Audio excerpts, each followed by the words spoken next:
The magical record button worked. Excellent. We are recording. All right, so I don't have an official agenda. Sometimes we do it that way.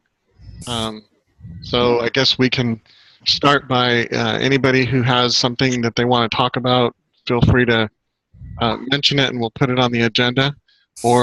And I know we do have some things we need to probably discuss anyway, so we could probably start with those.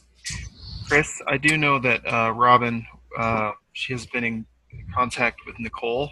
Okay. Over at Bywater Solutions. And Nicole, I guess, is going to the koha-US in Greece, or mentioned that some people are from different parts of the world, and if we are working on anything in particular that we would like to report on, that, and if somebody in this group is going to the koha-US in Greece, they could report on it. That's a request from her. Oh, okay. Report on what we're doing. I'm not. Anybody here? I'm not either. Nope. Well, I am sort of. Okay. At koha-US in Nevada, I did a presentation on how I modified Koha to use as a local authors catalog using Medline records, turning them into MARC records. And since then, I've completely rethought everything. I wanted to be compatible with journal articles using Medline, books using MARC, conferences and posters using our own system, and that is getting close to fruition. Oh, good. And a lot of places have been interested in, at least medical libraries. By the way, I'm a medical librarian at Washington Hospital Center. A lot of places have been interested in local authors catalogs, institutional repositories. I think Koha might be able to serve as one of those. I know Kete is supposed to be even better, but I haven't heard anything about Kete in the last few years. Alrighty. Okay, so I'm wanted to talk briefly about the bylaws, and I don't know. I finally got into them yesterday and started making a bunch of changes. So Christopher probably hasn't had a chance to look at them, but I the more I read them, the more I think, well, we kind of have to decide where we're going to make a lot of progress on that. Just because there's so many things that don't apply, like we don't have. They have like a different system in Nichols. It's more a robust organization. So, I don't know. What I'm reporting is that we're working on it, but we don't have anything close to a finished product to show people. Okay. Yeah, I'd love to see it once you get something together. Yes, and it kind of depends on, and forgive me, but I guess a month must be too long for me, but we talked about association, we talked about nonprofit, we talked about, what kind of organization we're going to end up being. And I know there's certain things that kind of make it much more difficult. If I'm not misremembering, being an association puts a greater tax burden on us, or documentation. Is that right? No. So maybe we do want to do nonprofit. So I guess maybe we probably need to have Robin here for an in-depth discussion on that, because she's the one who has the contact. I do remember that if we're nonprofit, Robin's colleague who was giving her the information said that no organization that had the words open source in their bylaws has ever been granted a nonprofit status.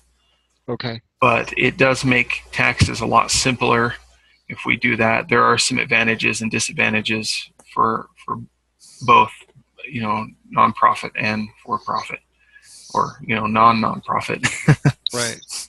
Well, to me, it seems like the number one reason to form an official organization is just handling monies for the conference and being able to sign contracts and so forth, because if we don't find a library or organization that can handle hosting it in their own facility, then we get into that messy situation of having to sign contracts as a group that doesn't exist Uh-huh. on paper or officially, I guess. So it's not like a pressing thing where we've got to get this done immediately. But I also know how this kind of thing can drag out. So. And I don't want it to peter out. And then the other thing we talked about was becoming a pass-through for funding developments by giving, was it like a grant situation? So we couldn't actually do it ourselves, but we could vote to give the money to another organization to do. Yeah, and that's becoming, that can become a big deal, because sometimes you really want a development, but you just can't afford it. Well, we because of this group, we got together 3 libraries and we're doing the 9XX development, and it was all because of this group. So do we have to be official and propose money as a group, or can we be a place where libraries can get together and share information and decide separately to fund something? We had 3 different libraries get together on a town hall and talk about the 9XX, and then we all agreed to pay some money and we've got it going. So I agree completely. do we have to go that far that we have to be? I know it would help with our conferences, but I'm not sure that we need to be able to hold money and do things like that. Right. I agree. That's my thought. I mean, I see us as a place where we can get together, share ideas, and do things. But, as the 9XX thing, we each had a separate contract with Bywater, and they were our common vendor, but we didn't have to get, put money in one place and then give it to somebody. We each did our own. Right. But we did have a place to talk.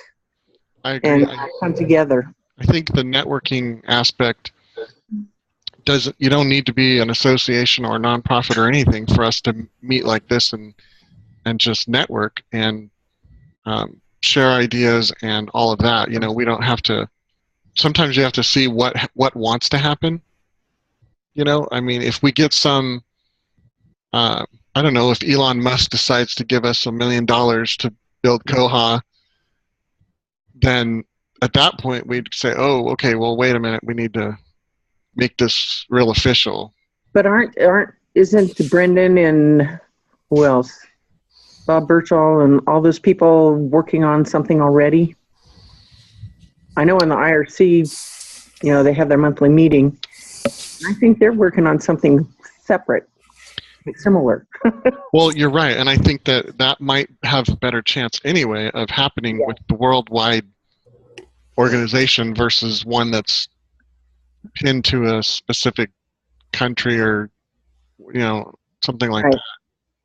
What if we did something like start out basic, we're just a networking group and we're gonna not work with nonprofit wording in our bylaws, step 1, and then if we're successful and we have people that come to the meetings all the time and our conferences are well attended, then we could take that next step. I just hate to see us do a whole bunch of work and then have it fall apart, because it's I think Robin was sort of in that position, and that's one reason why she wants to, she's pushing getting this organization organized into an organization. Yeah.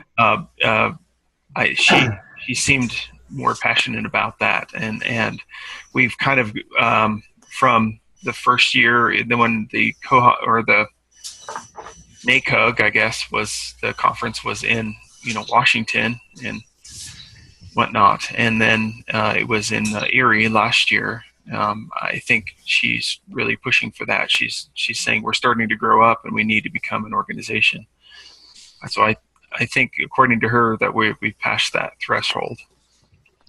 if that makes sense. Well, that could be. That could be. She needs to be here to talk to us about it, though. Yeah.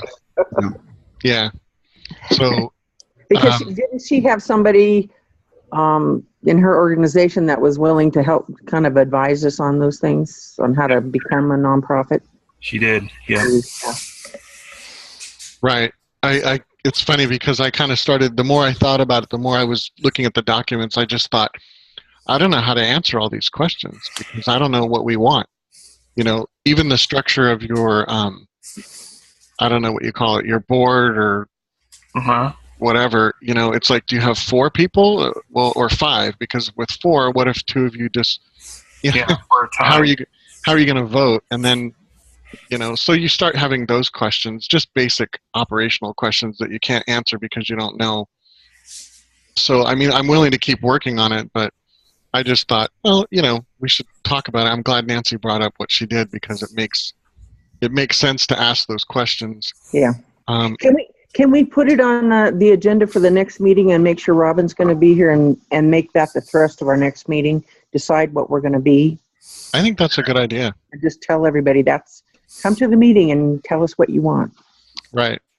And Chris, I think you know, I'm looking at the document that you and I have worked on and gone over, and I think what you and I could do is at least, you know, take out the things that we know we should take out and plug in the things that we think should go in there, and then, you know, have the group look at these side by side, you know, have them see what we did and decide, oh, well, that may need to stay in there, or, you know, let's add this or whatever. But I think we're making progress on this document slowly, but I think that we can continue this a little further and finish this up with you and me collaborating on that and going over those notes and making those changes and then see what the group says. Okay. Well, we can make both of those agenda items for next time. You know, share the documents and also have a discussion on like what's our long-term goal and what are the objectives we have between now and then that we want to kind of meet. You know, like just kind of head in a certain direction. And you know, I'm not pushing having a formal group when I'm not saying we shouldn't have a formal group. I'm just like, where are we going to go? And so we will work on those documents between now and the next meeting. Okay. And the rest of us should think about what we want the group to be, maybe bullet points or something. I think that's a good idea. Kind of overarching mission or whatever. And then that way we can spend more time on the actual fun stuff, like talking about developments and, you know, not get bogged down. So I guess that's, as far as I'm concerned, we probably talked enough about those 2 items, and we can go to the fun stuff now. If anybody else, well, just a quick question: we talking about 501c3 status? That was one that was brought up. Okay. Okay. So let's see. One thing I did want to mention, and this is sort of Koha related. We have been working on libkey here at our library, and we've, you know, had a number of developments. And the one thing that's been hanging us up was that there wasn't any kind of copy control. So unlike some other products that have both time management on the computers, they also have print release management. Mm-hmm. So we're working on developing a development, putting together the specs so that we can add print management. And I know a lot of libraries have proprietary systems they already use, and they've put a lot into it. But we are going to put a pretty big chunk of money into this new development that will bring print release to libkey. That's the biggest thing, biggest reason we haven't done libkey as well as the print management feature. So, Right. So and it's I know that Kyle, I'm sorry I cut you off. no, that's okay. I know that Kyle at the last koha-US meeting said that it's possible to put in there's a certain internet cafe software printing management type of thing that you can, a component that you can add into it, but it's pretty complicated, he said. And so unless you're really good at it, it would be difficult at best to, if not impossible, to integrate this into it. But it sounds like your development will make it a lot more smoother. So Right. We're actually going to add code to libkey to create a print release function. okay. And what will happen, we're going to phase it in, at least that's the current plan. Different phases because doing it all at once is just too expensive. Mm-hmm. And not only that, but we like to make sure it works the way we want before we move forward. Yeah. Phase one would, when a customer prints something, it would just add that charge to Koha. Okay. And then they can go to it will print out immediately on our multifunction printer, but the charge will be put on their library account, and they can go pay for it up at one of the self checks, or they can pay at the front counter if they have to pay cash. We really just didn't want to get into coin and bill machines because in the past they were expensive and troublesome, and we would have to balance them as a cash drawer every morning, so we don't want to do that. Right. So that would be the first step. And then later on, later on we had some other ideas to add more features to it, but that was like our number one thing, because right now we do an honor system, and I'd say probably most people are honorable, but some just don't care. Chris, do you require a library card in order to use your public computers? We do, but we have one that is in essence mostly how do I say, very little required to get the card, and it has very low privileges. But Right. we do require them to get a library card, and that came from it's just a kind of more of a operational thing. We You're right. make them get a card one time, and then after that they're self-service from there on out, Yeah. instead of coming in every day with asking for guest. Or a lot of our users on the public machines don't have library cards. We issue guest passes. Right. So having that print on your account, I can see a lot of people, even if they got a library card, letting that build up to the maximum they could have, and then they wouldn't pay it. Right. That's a possibility. It depends on your library, and even people we know are pretty sure are homeless. They do pay for their printing, and they don't print a lot, at least not here. Most of our people who walk out the door are people who accidentally print a 200-page PDF and don't realize it, and then they get it. Yeah. They get to the printer and they're like, "Oh my gosh, I don't have, money to pay for this." And but the truth is, money-wise, we're still covering our costs completely, even with the honor system, and actually making money, which I don't know, seems weird for That's the library. But we're covering the cost. So Well, you don't have to pay InVisionWare, that's why. that's true, because I will say that, Really expensive. with libkey, we do pay to get it hosted, but it's ridiculously cheap and reliable, and it doesn't have 5,000 options. So that was the one thing about InVisionWare is, on one hand, you could make it do whatever you want, but there were so many options that it was difficult for me to get anyone else to be able to configure it. They never could understand the rules. I think with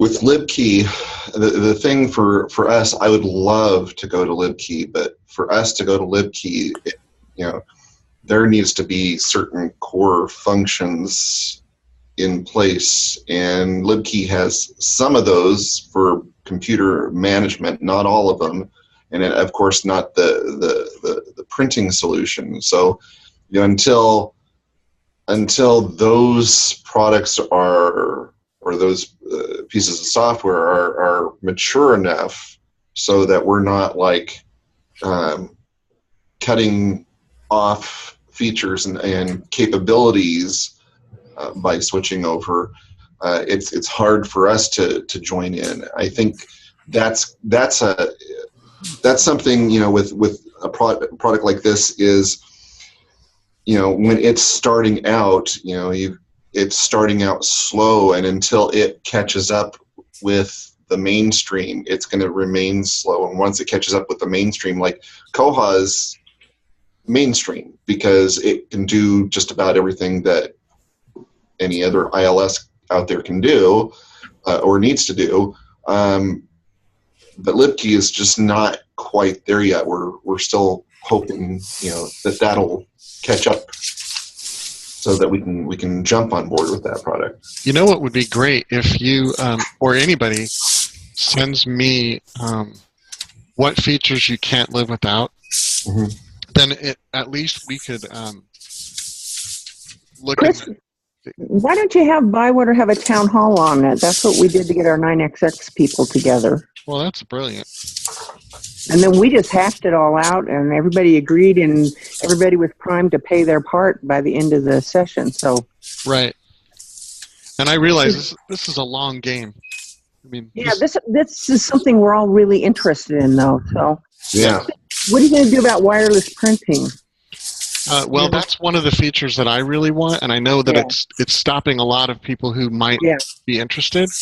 And I think that I don't even know how much it would cost.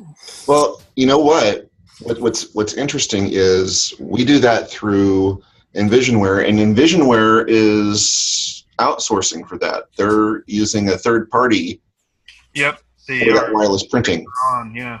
They're just offering a little bit of a discount going through Envisionware, and when you've got something that works well, why reinvent the wheel? It's very possible that LibKey could do similar thing and utilize that third party until something more is developed. Open. So. Yeah. Right. Well, that's the whole. Sorry, need to go. Good to meet you all. Okay. Thanks. Bye. See ya, Fred. See you, Fred. I have to go too. I've got another meeting across town. Okay. So think about that, Chris. The town hall really worked, and you'll have Kyle there and talk directly. It was really great. I will ask them for that. I think they'll be. I guess some of our staff talked to them at PLA, so they're kind of. Nate is interested in moving LibKey along, so Yes. I think the timing is right. Perfect. And actually, Bywater threw in a bit of money for our 9XX just to get it going because we had one little portion that wasn't funded. So Well, that's great. we did that. Okay. See you next time. Okay. Thanks. Thanks, Nancy. Now we can talk about Nancy. Oh, wait, she's still.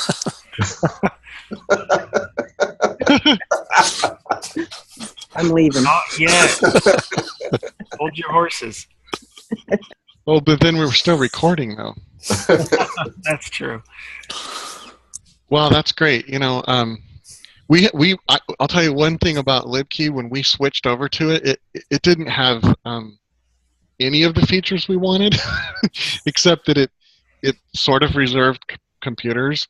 And boy, I'll tell you, the pushback I got when I said, well, we aren't going to have LPT1, I know that people were probably ready to burn me in effigy, and they were just, we can't possibly do that, and there are still one or two people who, I kid you not, they send me a report every once in a while. They get off of our multifunction printer, and they say, see, people printed 4,000 pages and only paid for 3,000, and then and then I send them back how much money we made, which I still disagree with making a profit off of it, but we still make a profit. And I'm like, well, okay, I realize that some people are stealing, but we also give away free books, and we've got hundreds of thousands of dollars worth of free books that have never come back. And you're after me for a couple $1,000s of printing, so go away. You know, and let's focus on, you know, something that matters, because it turns into a bike shedding, which I'm like all over that term. I love that term now, ever since I heard Kyle use it, but probably overdoing it. What is it? Sorry. Oh, bike shedding. Bike shedding. Yeah, if you look it up, it's the amount of money on a given project or whatever is inversely proportional to the amount of discussion. So the $10 billion power plant takes 5 minutes to vote on and get approved, and the bike shed, what color to paint the bike shed, takes 45 minutes, and you never actually come up with a resolution on what color to paint it. And, you know, that's in essence the discussion, and it's just because either people choose to talk about something they know about, and they'll endlessly argue it, or you know, and they just ignore the thing because they assume somebody must have reviewed the plans for that power plant, or it couldn't possibly have got to the vote.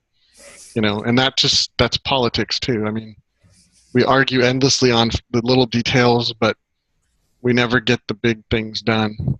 So it's more than that. But if you Google it or something, you could while away a bit of time reading on it. Okay. Yeah. Thank you. Yeah. We did an April Fool's Day where I created a new library policy and got it signed by the department head, an anti-bike shedding policy. And there were actually people in the staff audience that thought it was real. So I sat down and somebody went, "Oh, that's not real?" And I was like, "Well, for you, yeah." Happy April Fool's Day. Yeah. We had a whole staff meeting that was all April Fools. Okay, so after hijacking it for LibKey, what about Koha? Has anyone else here upgraded since then?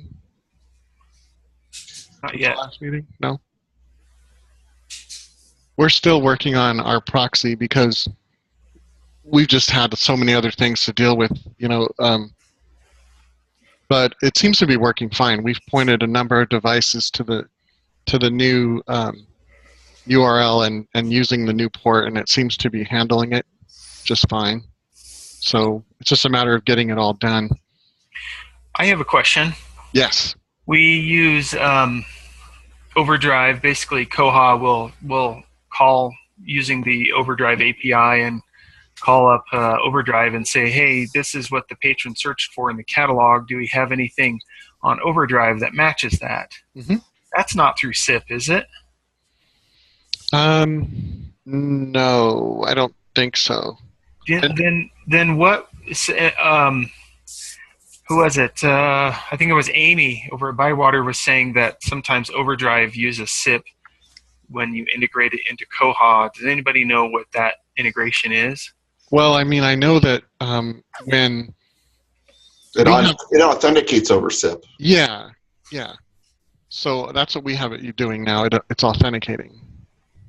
So does it authenticate so that it knows which collection to use or to look up? Whether that patron has rights through your library.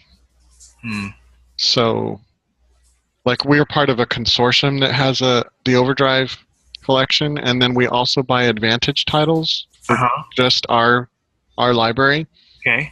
So when somebody selects our library, they put in their library barcode, and then Overdrive calls Koha and says, is this a real library card? And then it says yes, and then they're allowed in.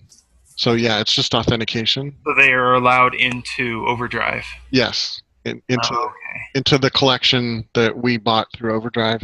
Okay. So I don't think it matters on the searching API. Right on. Thank you.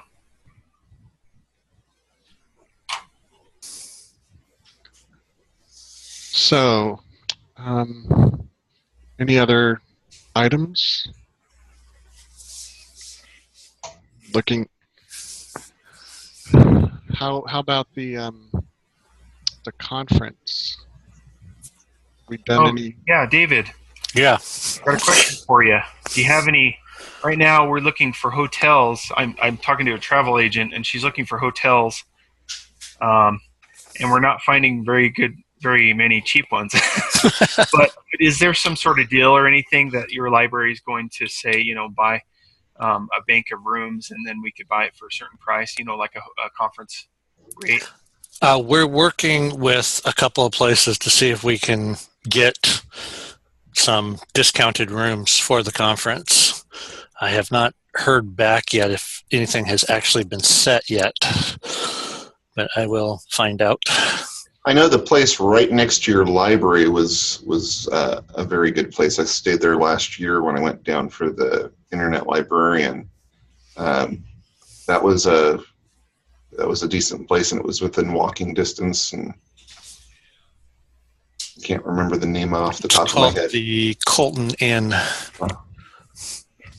Yeah, it's literally right next door. Yeah. Okay. So right now everyone's pulling up their TripAdvisor, making a reservation. Gotta beat everyone else.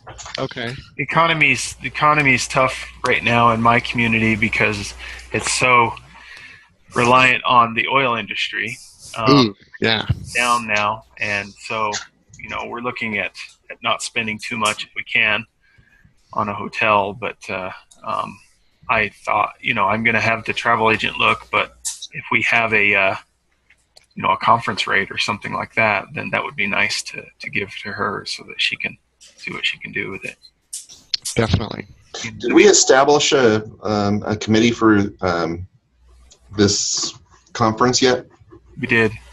Okay. Yeah. I think Inga Waite is on there, Nancy and Chris and Robin. Is there anybody else that was on Was I on there? I think I would have to look at the minutes. I hadn't heard anything, so. Christopher, if you pull up the minutes, could you just send an email to those of us who may have volunteered for that and not remembered? Because we should probably get going on that. Yeah. That Talking tends. to Christopher Davis, right? Not Christopher Brandon. Yeah. Sorry. No, that's fine. I just wanted to make sure. Yeah. Yeah, that'd be great. Yeah, we should be getting things underway for agendas for the committee and speakers and whatnot. Yes. And, seems like there's always something good to talk about, but you're right. If you want to attract people, you got to give them an agenda. And Okay.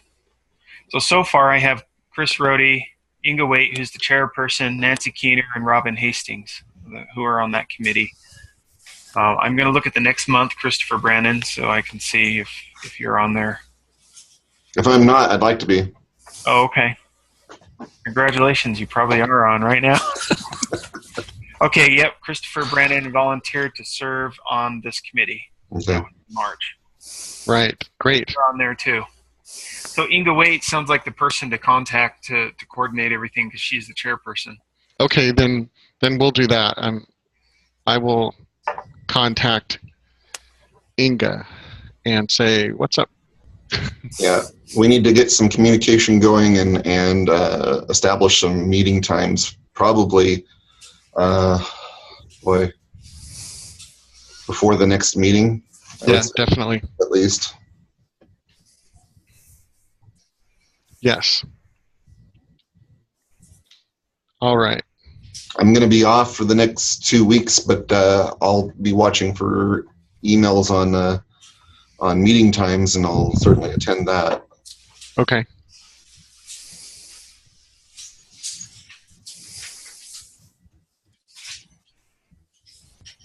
Well, I don't have anything else. I'm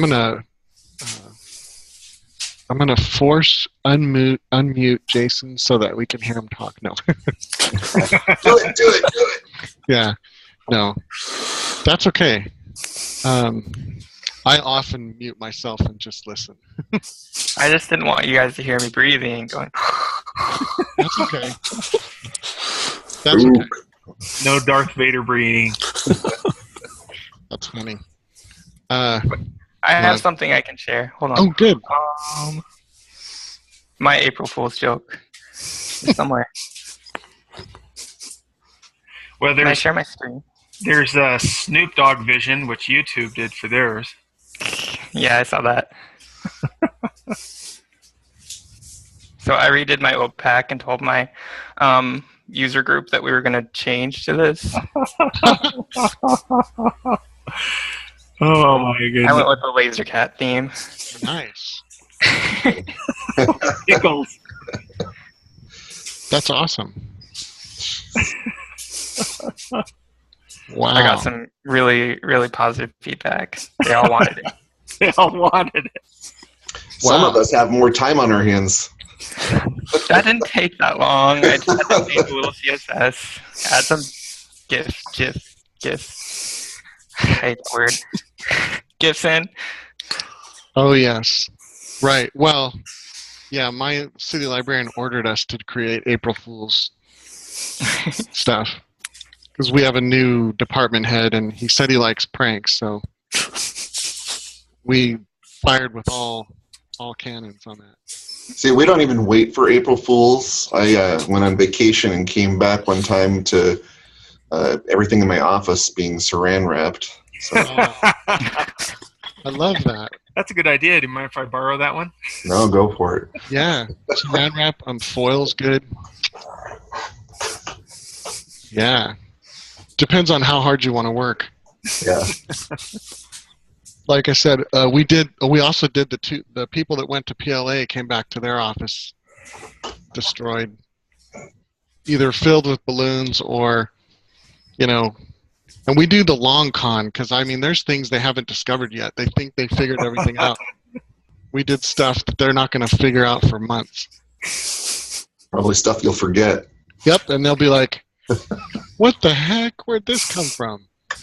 I don't remember that. Yeah. Oh yeah, I remember that now. Was that ours?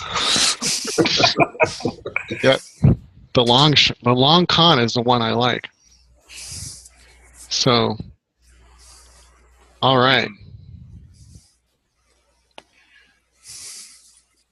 Okay. I think we're done. Well, maybe we need an agenda. That would really help out because I have no problem with unmeetings or but tend to talk too much. So I've been told to have agendas. Where's the mute button?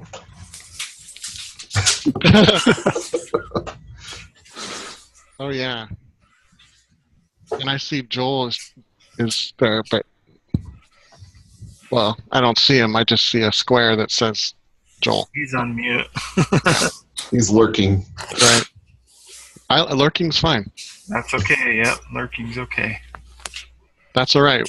I don't even think he's really there. I think he just turned it on and left. Oh, interesting. You're probably right. We're mostly introverts, so at least here. We've learned how to extrovert when we have to. Joel, are you there? No.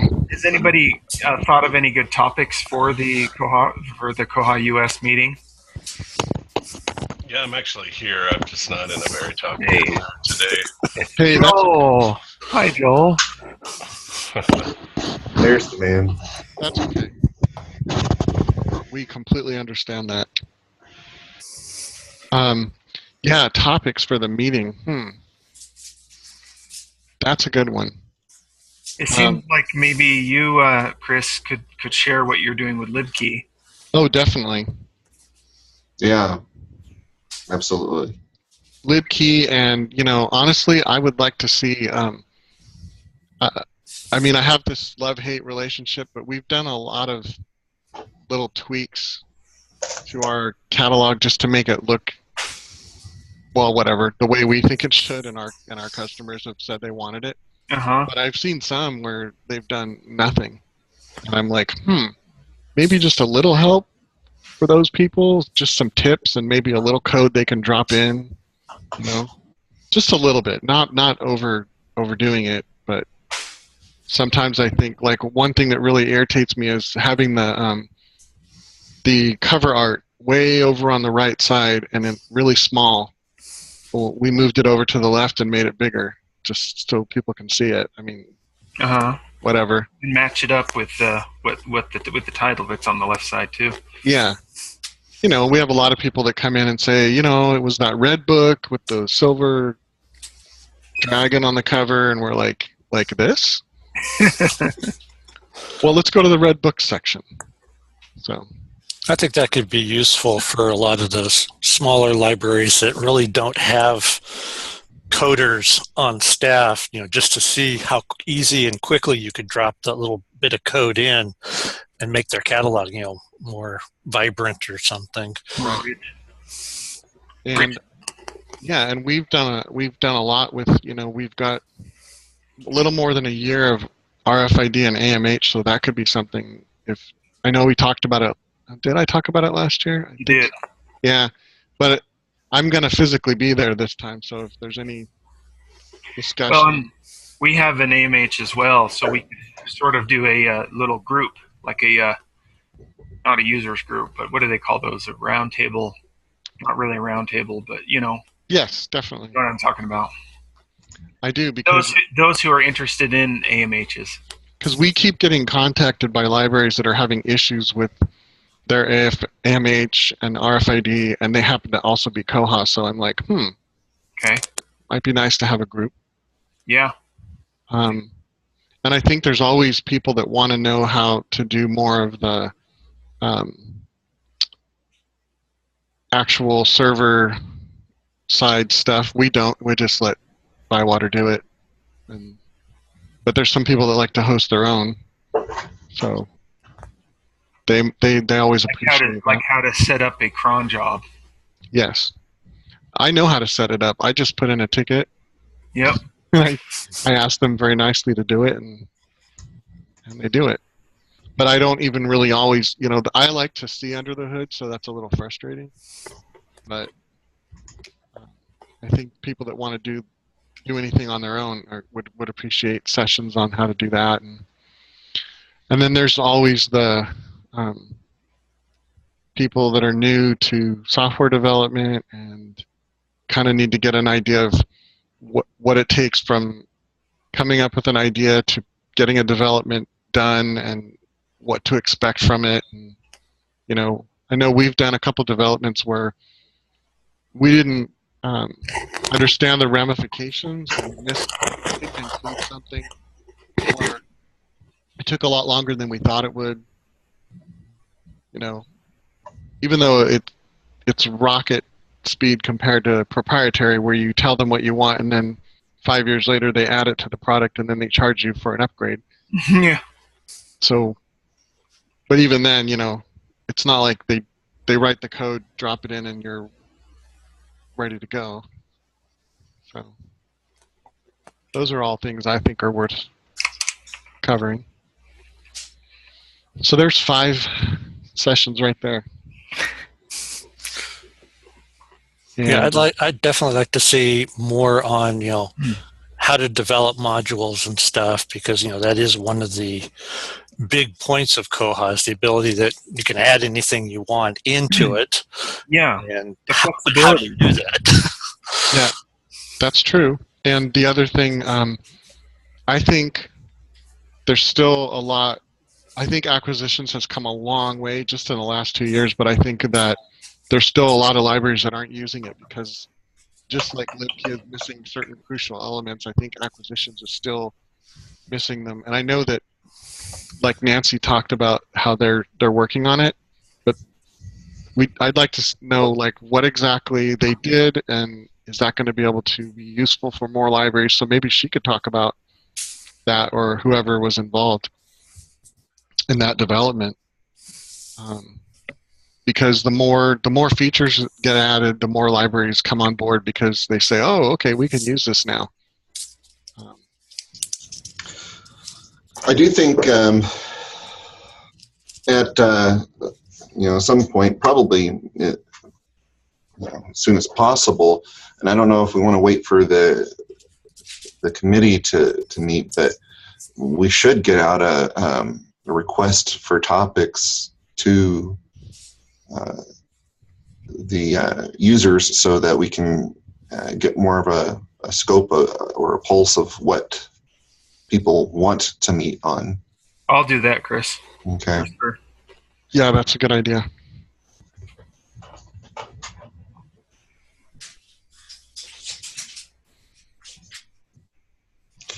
Maybe have people submit their top 5 or top 3 things they would like to discuss or hear about, or what they want to learn. That's a good idea.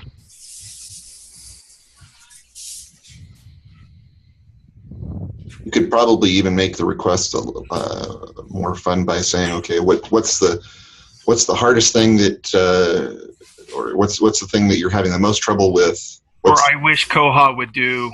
Yeah, or I would like to learn this, or if I could have anything in the world, Koha could do this, and not necessarily be practical, but just something that we could just get some input on and get a pulse of the users.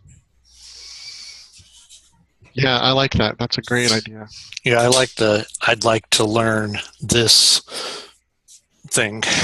Yeah, well, maybe the request that goes out could be, I'd like to learn how to do this. I'd like to show others how to do this, or I wish Koha could do this, or I wish Koha didn't do this. Because there are things like that too, where you have to make it not do something that doesn't work for your library. Yep.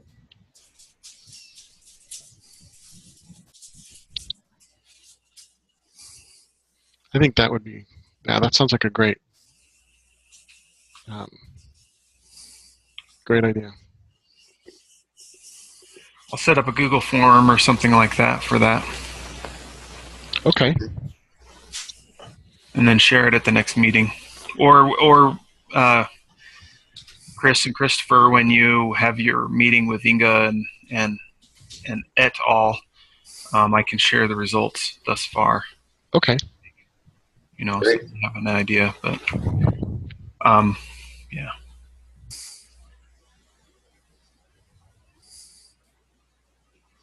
So, okay. All right. Well, does anyone else have anything else they want to bring up, or because it's almost closing in on 10 o'clock here? I'm sure people have meetings or lunch or wherever you are. All right. I think we're good. We're good then. So we will adjourn, and we've got a lot of things to work on. At least I know I do. And we will compel Robin to be here so we can talk about the organization. And we should have some stuff on the conference update next time. And I'm going to go book my room. All right. All right, guys. We'll see you later. Thank you. All right. Okay. Bye. For